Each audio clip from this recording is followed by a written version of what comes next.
Uyarı: Paylaştığımız şeyler yalnızca genel bilgilendirmedir. Teşhis ya da tedavi rehberi değildir. Sağlığınızla ilgili en doğru değerlendirme ve yönlendirme için doktor kontrolü şarttır.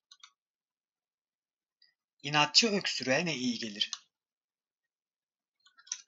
İnatçı öksürük, genellikle soğuk algınlığı, alerjiler, astım veya reflü gibi nedenlerle ortaya çıkan ve uzun süre devam eden bir şikayettir.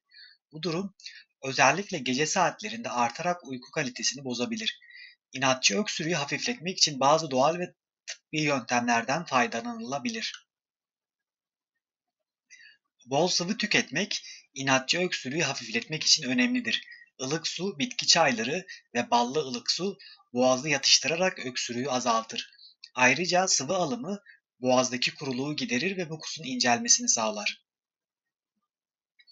Bal, inatçı öksürük için doğal bir tedavi yöntemidir. Bal, iltihap önleyici ve yatıştırıcı özellikleriyle boğazı rahatlatır ve öksürük refleksini baskılar. Bir tatlı kaşığı balı doğrudan tüketmek veya ılık suyla karıştırarak içmek faydalı olabilir. Buhar solumak, inatçı öksürüğü hafifletmeye yardımcı olur. Sıcak suyun buharını solumak, boğazdaki tahrişi azaltır ve mukusun incelmesini sağlar. Bu işlem sırasında birkaç damla okaliptüs yağı eklenerek etkisi artırılabilir.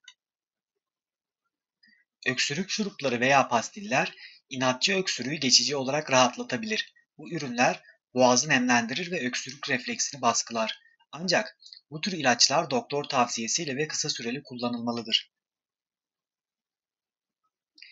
Eğer inatçı öksürük birkaç haftadan uzun sürüyorsa veya şiddetli ağrı, nefes darlığı gibi belirtiler eşlik ediyorsa bir doktora başvurmak gerekir. Doktor, altta yatan nedeni belirleyerek uygun tedavi yöntemini önerebilir.